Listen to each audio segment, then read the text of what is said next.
नमस्ते, आप सभी का स्वागत है आज के इस कार्यक्रम में। और आज हम बात करने जा रहे हैं एक ऐसे टॉपिक पे जो कि अत्यंत महत्वपूर्ण रहा पिछले चुनाव में, और जिस प्रकार से स्थितियां हैं वो लग रहा है कि आगे भी बहुत महत्वपूर्ण रहने वाला है, और वो है फेक न्यूज़ का मसला। हमारे साथ हैं विजय सरदाना जी। विजय जी, ये नमस्कार फेक सर। न्यूज़ पे कंट्रोल किए बिना भाजपा मेजॉरिटी नहीं ला पाई। फिर उन्होंने फेक न्यूज़ पे कंट्रोल करने की इनकी व्यवस्था जो थी वो बहुत लचर थी। हम लगातार पहले भी बात करते थे, अभी भी वो दिख रहा है। और क्या ये फेक न्यूज़ पे कंट्रोल किए बिना आसानी से ये सरकार भी चला पाएंगे 5 साल? संजय जी, सबसे पहले आपको और सभी दर्शकों को मेरा प्रणाम। देखिए सर, आज की दुनिया में, और हम ही नहीं, देश के और दुनिया के कई बड़े देशों में ये बहुत बड़ा इशू बन रहा है कि जिस तरह से सोशल मीडिया के माध्यम से नैरेटिव सेट किए जा रहे हैं, क्योंकि अनफॉर्चुनेटली आम आदमी हर चीज को डिटेल में नहीं पढ़ता है, और जब वो डिटेल में नहीं पढ़ता है, सब्जेक्ट को नहीं समझता है, तो वो जिस तरह के फेक न्यूज चलते हैं उसके झांसे में वो आ जाता है। एक बात हमें सर कभी भी समझनी पड़ेगी कि पूरी दुनिया में we can not operate in vacuum. या तो हम फैक्चुअल इंफॉर्मेशन शेयर करें on real time basis and repetitively, और अगर हम वो नहीं करते हैं then rumours will fill the gap, क्योंकि by and large people are information hungry. और अगर आप उनको सही जानकारी टाइम पे नहीं देंगे तो फेक न्यूज का चलन बहुत आसानी से बढ़ जाता है, और उस पर कंट्रोल करने के लिए आपके पास कोई ऐसी मशीनरी नहीं है, क्योंकि फेक न्यूज जो सोशल मीडिया के माध्यम से या इंटरनेट के माध्यम से स्प्रेड होती है उसका जुरिस्डिक्शन आपके कंट्रोल में नहीं है। और कंट्रोल में अगर आप किसी चीज को लाना चाहते हो तो फिर वो फ्रीडम ऑफ एक्सप्रेशन और डेमोक्रेसी और दुनिया भर के काउंटर नैरेटिव शुरू हो जाते हैं। तो ये कॉम्प्लेक्स इशू है, पूरी दुनिया इस बात को लेके परेशान है, और ये आज से नहीं है सर। जब इंटरनेट शुरू हुआ था, मैं आपको इस इंपॉर्टेंट टॉपिक पे एक मेरा सबसे पहला जो मैंने आर्टिकल पढ़ा था, मैं बात कर रहा हूं 1995-96 की, जब मैं IIM अहमदाबाद में अपनी MBA कर रहा था, PGDM कर रहा था। वहां पे इंटरनेट नया नया आया था, और उस समय हमें शेल अकाउंट मिलते थे, मतलब 2 MBPS की बैंडविड्थ 5 कैंपस में डिस्ट्रीब्यूट होती थी। आप सोचिए, आज 200 MBPS मेरे पास अकेली है, वहां उस समय 2-5 कैंपस में होती थी। So one can think of. तो सवाल अब ये उठा था, जब इंटरनेट, क्योंकि मेरे जो लैब, उस समय इंटरनेट लैब कहलाती थी कॉलेजेस में, क्योंकि अब तो हर मोबाइल में, अब तो लैब नहीं बोल सकते आप, क्योंकि वो नई टेक्नोलॉजी नई साइंस थी, तो इंटरनेट लैब बोला जाता था। तो इंटरनेट लैब मेरी डॉर्मेट्री के, मेरा जो रूम था उसके बिल्कुल नीचे थी।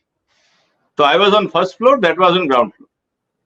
तो मैं जब भी टाइम मिलता था नेट पे बैठ के मैं सर्च करता था ये नई दुनिया में हो क्या रहा है। तो वहां पे एक CIA, सेंट्रल इंटेलिजेंस एजेंसी जो अमेरिका की है, उसका एक आर्टिकल था, डीक्लासिफाइड इंफॉर्मेशन। उस समय मैं 95-96 की बात कर रहा हूं सर। उस समय CIA ने थ्रेट ऑफ इंटरनेट पे एक पेपर लिखा था, उनके एक्सपर्ट्स ने, और उसमें यह कहा गया था कि जिस तरह से इंटरनेट को यूज करके इंफॉर्मेशन या रॉन्ग इंफॉर्मेशन या फेक न्यूज या रूमर, आप कुछ भी बोलिए, end of the day it is information. Valid और इनवैलिड, वेरीफाइड और अनवेरीफाइड, वो हम एडजेक्टिव्स बाद में जोड़ लेंगे। फेक न्यूज भी एक हिसाब से इंफॉर्मेशन है, चाहे वो फेक है। तो थ्रेट ये था, CIA का असेसमेंट ये था कि आने वाले दिनों में एडमिनिस्ट्रेशन और गवर्नेंस के लिए ये एक बहुत बड़ा थ्रेट होगा, क्योंकि जिस रफ्तार से ये इंफॉर्मेशन स्प्रेड होगी और लोगों के कोने कोने तक, दुनिया के कोने कोने तक पहुंच जाएगी, उस रफ्तार से जो गवर्नमेंट्स हैं, जो रेस्पेक्टिव एजेंसीज हैं, they will not be in a position to counter it और स्क्रीन इट और कंट्रोल इट। तो वो ही चीज आज हम देख रहे हैं, जो टॉपिक आप उठा रहे हैं सर, ये उसी से रिलेटेड। तो ये तो थ्रेट वाज विजिबल, ये इंटरनेट का साइड इफेक्ट तो है। अब सवाल इस बात का है कि अगर ये थ्रेट है समाज में कि ये कुरीति बन रही है, तो then you have to make a law. लेकिन लॉ के अंदर भी फिर आपको वही थोड़ी सेंसिटिविटीज ये करनी पड़ेंगी कि जो लेजिटिमेट इंफॉर्मेशन है वो कंट्रोल ना हो, या वो काउंटर ना हो, या वो स्क्रीन ना हो, या रिस्ट्रिक्ट ना हो, और जो इलेजिटिमेट या फेक न्यूज है वो कंट्रोल हो। अब सवाल इस बात का है कि what is fake, who will decide. अब कुल मिला के बात यहां आ जाती है। जैसे उदाहरण दे लेते हैं, ये पूरा का पूरा इलेक्शन 2-3 फेक नैरेटिव या फेक न्यूज पर आधारित है। जैसे एक फेक न्यूज के हिसाब एक तो डीप फेक एक वीडियो चला दिया गया था अमित शाह का, आपने देखा था आरक्षण का लेके। उसके अलावा आप बार बार ये झूठ बोला कि साहब भाजपा आएगी तो संविधान हटा देगी। अब दिस इज अ पेटेंट लाई, भाजपा ने कभी कहा नहीं, उनके मैनिफेस्टो में नहीं कि किसी छोटे मोटे नेता ने भी ये नहीं कहा कि आरक्षण हटा देंगे। तो ये जो फेक न्यूज़ थी, इससे प्रोटेक्ट कोई भी अपने आप को आज करने की स्थिति में नहीं है। इसका क्या उपाय है? अभी पहले भी है कि पर्सनल डेटा प्रोटेक्शन बिल लाए थे 2023 में, उसमें भी ऐसा कोई प्रावधान मुझे तो नहीं दिखा। एक मनोज कोटक का एक प्राइवेट बिल अवश्य है, लोकसभा में पायलट हुआ था, लेकिन आप जानते हैं प्राइवेट मेंबर बिल पे कोई ध्यान नहीं देता रेगुलेशन ऑफ फेक न्यूज़ के लिए। तो ये जो फेक न्यूज़ है, फेक नैरेटिव हैं, ये आपके बाहर से जो प्रमोटेड लोग हैं, ध्रुव राठी जैसे अभी परसों चला दिया वो किस्सा ईवीएम का, कि साहब कि वो आपके ओटीपी से उसने ईवीएम खोल दी। तो इसका तो भाई पब्लिक पे आजकल जिस तरह की पावर है सोशल मीडिया की, तो वो तो कल को यहाँ पर मारकाट करवा देंगे। आप जानते हैं कि वैसे भी झूठी खबरें जो फैलाई जाती हैं दंगों वंगों की, मारपीट की, इस तरह की, वो तो बहुत पुरानी है और आज सोशल मीडिया के माध्यम से बहुत तेजी से फैलाई जा सकती है। क्या उपाय है? सर उपाय बहुत मुश्किल भी नहीं है। सबसे इंपॉर्टेंट चीज ये आती है सर कि पहले हम ये एनालाइज करें कि जो आपने एग्जाम्पल दिए, एग्जाम्पल जिसको हम ये कह सकते हैं जैसे कॉन्स्टिट्यूशन बदल देंगे, रिजर्वेशन खत्म हो जाएगा, सर इस पे एक नहीं काफी सारे इश्यूज हैं। मेरा एक वीडियो इस पे है, मैं उसको अभी पोस्ट करूंगा कल। उसमें मैंने कई सारे एग्जाम्पल लिए हैं सर। उदाहरण के लिए किसान आंदोलन, जमीनें चली जाएंगी, ये क्या था? ये भी फेक नैरेटिव था। जो सरकार एमएसपी बंद कर रही है, ये भी फेक नैरेटिव था। अडानी अंबानी किसानों की सारी जमीनें हड़प लेंगे, ये भी फेक नैरेटिव था। तो भारत सरकार के पास बहुत एक्सपीरियंस था how to counter fake narrative, लेकिन कभी भी किसी भी लेवल पे इन्होंने कोई इंपॉर्टेंट कदम नहीं उठाया, ना लीगली ना विद इन द कानून, जिसको हम कह सकते हैं कि भाई spreading of rumour and causing unrest, IPC में उसके कानून है। इंसाइटमेंट, तो एक्साइटमेंट की बात है। उसके अलावा भी र्यूमर्स को लेके भी, मिसलीडिंग इंफॉर्मेशन को लेके भी आपके पास सफिशिएंट कानून है, आईटी में भी है और आईपीसी में भी। अब सवाल इस बात का है कि आप उन कानूनों को लागू किस कंडीशन में करोगे, और उसके लिए अगर सरकार गाइडलाइंस बना देती कि अगर ये 4, 5, 6 काम अगर किसी ने किए तो दिस लॉ विल अप्लाई, तो काफी हद तक लोग वो कंट्रोल हो जाते, पहली बात। दूसरा, आईटी सिस्टम जितना स्पीड में है सर, उतना ही इजीली कंट्रोलेबल भी है, स्पेशली इंटरनेट। उदाहरण के लिए आपने नाम लिया कि भाई ध्रुव राठी को लेके, ये पहला किस्सा नहीं है। इससे पहले भी ध्रुव राठी के डेरोगेटिव रिमार्क को लेके केजरीवाल भी फंसे हुए। जो मानहानि का एक केस चल रहा है, वो ध्रुव राठी के वीडियो को ही रीट्वीट करने की प्रॉब्लम है केजरीवाल के ऊपर। लेकिन अगर सरकार चाहे तो इस तरह के जो फेक नैरेटिव वाले चैनल्स हैं इनको इंडिया में दिखाने में ब्लॉक कर दे। प्रॉब्लम क्या है? जितने भी आपके इंटरनेट गेटवे हैं आप उनके एड्रेसेस ब्लॉक कर दीजिए, प्रॉब्लम खत्म।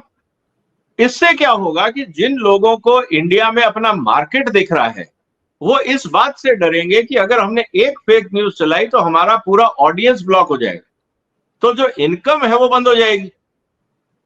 जब इनकम बंद हो जाएगी तो they will be extra vigilant, फालतू बात नहीं करेंगे। तो अगर आप ध्रुव जैसे राठी जैसे लोगों के अगर आप आईपी एड्रेस ही ब्लॉक कर देते हैं इन द प्रेटेक्स्ट ऑफ कि they are running a fake news, fake issues वो उठा रहे हैं, आप इंफॉर्मेशन बनाते रहिए, हमें कोई प्रॉब्लम नहीं है। लेकिन आपने 10 एजुकेटिव वीडियो बनाए और उसमें से 2 आपने फेक नैरेटिव चला दिए टू डिस्टेबलाइज पॉलिटिकल और सोशल एनवायरनमेंट, बंद कर दो ऐसे चैनल्स को, अपने आप लाइन पे आ जाएंगे। तो कहने का मतलब यह है कि सरकार के पास ऑप्शन है, और स्पेशली जो चैनल आउट ऑफ इंडिया से चल रहे हैं और आपको पता है कि they are beyond your jurisdiction. For example अगर ध्रुव राठी इंडिया में होता तो आपके पास पुलिस थी, आईपीसी थी, लोकल कोर्ट थे, आप उनको बुला के जस्टिफिकेशन मांग सकते थे। अब वो आपके डोमेन से बाहर हैं, आपके जुरिडिक्शन से बाहर हैं, तो आप ऐसे लोगों के जो नैरेटिव्स हैं उनको आप गेटवे पे ही बंद कर दीजिए ना, तो प्रॉब्लम सॉल्व। करते क्यों नहीं है? वो तो गवर्नमेंट ऑफ इंडिया के हाथ में है। जितने भी जैसे आईपी सर्विस प्रोवाइडर्स हैं वो गवर्नमेंट ऑफ इंडिया के कंट्रोल में। मैं आपको थोड़ा सा इस पे जो नई जो न्याय संहिता आने वाली है, भारतीय न्याय संहिता जो 1 जुलाई से लागू होगी, उसका सेक्शन 197 है, उसमें उसका क्लॉज 1 सब क्लॉज बी कहता है कि whoever by words either spoken or written or by signs or by visible representations or through electronic communications or otherwise asserts, counsels, advises, propagates or publishes that any class of persons shall by reason of their being members of any religious, racial, language or regional group or caste or community be denied or deprived of their rights as citizens of India। ये तो इस पे लागू होता है full on. मैं वही कह रहा हूं ना सर कि जब लेकिन हमारे आज पास की डेट में नहीं है, वो आईपीसी में नहीं है ये। सर देखिए, कानून के लिए आप उसको ब्लॉक कर दीजिए, लेट देम प्रोटेस्ट। कहां जाएंगे वो प्रोटेस्ट करने? गवर्नमेंट ऑफ इंडिया को अपील करेंगे, let the matter go to court कि यार भाई आज की तारीख में नहीं भी है, मान लिया, तो आप क्या हिंदुस्तान में अराजकता फैलाएंगे? अगर कानून अगर इनकम्प्लीट है तो आप प्रिटेक्स्ट आपके पास है, आप उसको एक्शन ले लीजिए, दिक्कत कहां है? आपको लगता है कि आपके साथ इनजस्टिस हुआ है, go to the court. Court में आपसे बात हो जाएगी कि भाई आप ये जो नैरेटिव फैला रहे हैं, कोर्ट में लास्ट की, ये क्या फेक है या सही है, अपने आप पता लग जाएगा कि government of India has taken भाई आपके साथ इनजस्टिस तो तब होगा कि जब आपने सही काम किया हो और गवर्नमेंट ऑफ इंडिया ने गलत एक्शन ले लिया हो, तब इनजस्टिस है ना सर। आप गलत काम कर रहे हैं और आपको रोकने के लिए अगर कार्रवाई कर दी जाती है तो दिक्कत कहां है? बात वही आ जाती है। तो वही मेरा कहना है कि टूल्स हमेशा रहते हैं, सरकार के पास बहुत पावर है, पॉइंट ये है कि हम उसको यूज करते हैं या नहीं। और अनफॉर्चुनेटली जब हम उसकी इतनी कीमत चुका रहे हैं, किसान आंदोलन हमने देखा, अग्निवीर के समय क्या हुआ था सर? तब यही हुआ था ना। ऐसे तो बहुत इंसिडेंट्स है, दिल्ली में भी जब हंगामा हुआ, जब ट्रंप इंडिया की विजिट पे थे, दिल्ली में जो दंगे हुए वो क्या थे? यही फॉल्स प्रोपेगेंडा। तो यही बात है। तो एक एग्जाम्पल नहीं है, जब गवर्नमेंट रिपीटेडली ऐसे एग्जाम्पल्स देख रही है, उसके बाद भी अगर मंत्रालय और वो भी होम मिनिस्ट्री जिसके अंडर लॉ एंड ऑर्डर है, वो अगर कार्रवाई नहीं करते हैं तो फिर सोचने पे आदमी मजबूर होता है कि सरकार किस बात की और किस दिन का इंतजार कर रही है कार्रवाई करने के। सवाल वो हो जाता है। अच्छा, इसी सेक्शन 197 में जो बिल आया था उसमें ये शायद सेक्शन 195 था, एक्ट में 197 है ये। इसी का एक 1D है जो कि सीधे सीधे राष्ट्रद्रोह परिभाषित करता है। राजद्रोह सेडिशन तो हटा दिया, लेकिन हाँ। इसमें राष्ट्रद्रोह आ जाता है, और जो ये कहता है कि whoever makes or publishes false or misleading information jeopardizing the sovereignty, unity and integrity or security of India। ये तो काफी स्वीपिंग है। सर बिल्कुल सही है। मेरा कहने का मतलब है कि जब आपके पास ये एग्जाम्पल है तो सरकार एक दो पे कार्रवाई करके एक मैसेज तो दे कि भाई आप लोग अगर इस तरह से करोगे तो हम फिर कार्रवाई कर रहे हैं, फिर आप दौड़ते रहिए। जाइए आप सुप्रीम कोर्ट, उनसे बोलिए कि भाई हमें इसको हमारे साथ गलत हो गया है, हमारा चैनल ब्लॉक कर दिया गया है इंडिया में। जब आपकी व्यूअरशिप ही नहीं रहेगी सर, एक थ्रेट बहुत है, ये सब दुकानें चला रहे हैं अपनी। अगर दुकानदारी पे चोट पड़ती है तो आदमी सब सीधे हो जाते हैं सर। ये कोई वहां बैठ के कोई फ्रीडम स्ट्रगल थोड़ी कर रहे हैं, जर्मनी में बैठ के या इंग्लैंड में बैठ के या अमेरिका में बैठ के। ये कौन लोग हैं भाई? आफ्टर ऑल केजरीवाल और राघव चड्ढा क्या कर रहा है? जैसे ही केजरीवाल के खिलाफ कोई वीडियो आता है, आपके सामने मैं लाइव एग्जांपल दे दूंगा सर। मैंने YouTube से इस पे डिटेल मंगवाई है और मेरे पास एग्जांपल है।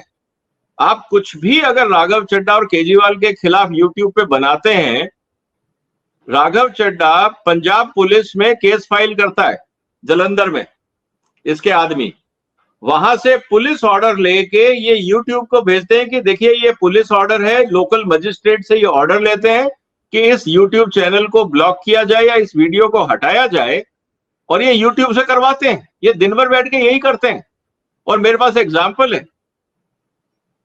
आपके भी और कोई एक तो एक चैनल इन्होंने मेरा ब्लॉक करने की कोशिश करी है। मेरे पास नोटिस आया था YouTube से जिसमें मैंने ये लिखा था कि भाई आप दुबई में और लंदन में बैठ के जो आपने पैसा लिया है हवाला से, 45 करोड़ तो चलो आपने इस्तेमाल कर लिया गोवा में, बाकी पैसा कहाँ गया? वो क्या क्रिप्टो करेंसी में गया है?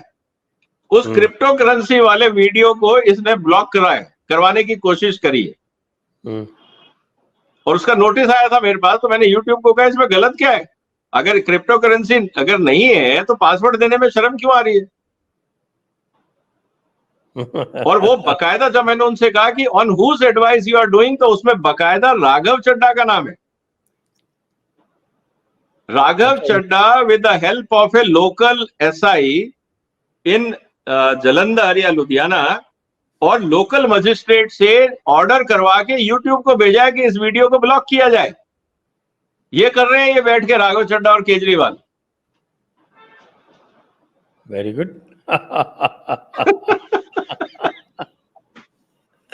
अच्छा ये बताएं कि ये पॉइंट जो है इसमें, और ख़ास तौर से जब ये डीप फेक वीडियो वाली जो बात आई, जो अमित शाह का एक डीप फेक वीडियो बना के और उसको दिखाया गया कि जिसमें जैसे ऐसा दिख रहा था कि जैसे कि अमित शाह स्वयं कह रहे हैं कि आरक्षण बंद कर दिया जाएगा। तो उस डीप फेक वीडियो के लिए ये बड़ी बातचीत हुई कि साहब के इसको ये जो पर्सनल डेटा प्रोटेक्शन बिल है इसके अंतर्गत लिया जाना चाहिए। तो इसके अंतर्गत कैसे आएगा ये नहीं आ सकता। देखिए सर, पर्सनल डेटा तो ये है कि आपका और मेरा जो निजी डेटा है, चाहे हम ई-कॉमर्स में इंफॉर्मेशन शेयर करते हैं, हम उसमें पेमेंट डिटेल शेयर करते हैं, हम उसमें अपने एड्रेसेस या पोस्टल एड्रेसेस शेयर करते हैं, विच इज पर्सनल। ये तो मिस इन्फॉर्मेशन का केस है। अगर मान लीजिए अमित शाह के नाम पे एक डीप फेक वीडियो बना के अगर सर्कुलेट हुआ, अगर उसी से मैं होम मिनिस्ट्री उस सोर्स को लीगल नोटिस दे के और उस ओरिजिनेटिंग जो चैनल था उसको अगर ब्लॉक कर देती तो बहुत पावरफुल मैसेज जाता जनता में कि इतना डीप फेक वीडियो है कि सरकार ने इसके खिलाफ कार्रवाई करी। लेकिन सरकार कुछ बोली नहीं, सरकार ने कोई एक्शन नहीं दिया और वो स्प्रेड होता गया। जब वो स्प्रेड होता गया तो उसका खामियाजा ये हुआ कि आपको इलेक्शन में उसकी कीमत चुकानी पड़ी। तो सवाल इस बात का है कि जब एक्ट करना होता है उस समय हम क्या सोच रहे होते हैं? उस समय शायद ये नैरेटिव बीजेपी के लीडरशिप में ये होगा कि अगर हम कार्रवाई करेंगे तो देखो फिर ये कहेंगे देखो तानाशाह हो गए, फिर ये देखो डिक्टेटरशिप हो गई, ये कोई अपने अगेंस्ट मैसेज को बर्दाश्त ही नहीं कर सकते, एक दूसरा नैरेटिव हो जाएगा। तो कहने का मतलब ये है कि आपके पास अगर एविडेंसेस हैं और आपके पास साइबर सेल है तो आप साइबर सेल को बोलते हैं कि देखिए ये फेक वीडियो ओरिजिनेट हुआ है अमेरिका से, इस IP एड्रेस से हुआ है, अमित शाह का कोई लेना देना नहीं है, ये हमारा इनिशियल इन्वेस्टिगेशन ये बोलता है, इस बेस पे हम इसको ब्लॉक कर रहे हैं और हमने सामने वाली पार्टी को मैसेज दिया है कि please come and prove your innocence in the court of law. अगर उन्होंने नहीं किया है, the account will be open again, we will give them access. आप ओपन कह के इसको करने में शर्म किस बात की है? ये बात खुल के जनता के सामने रखने में शर्म क्यों आती है, ये मुझे आज तक बात समझ में नहीं है।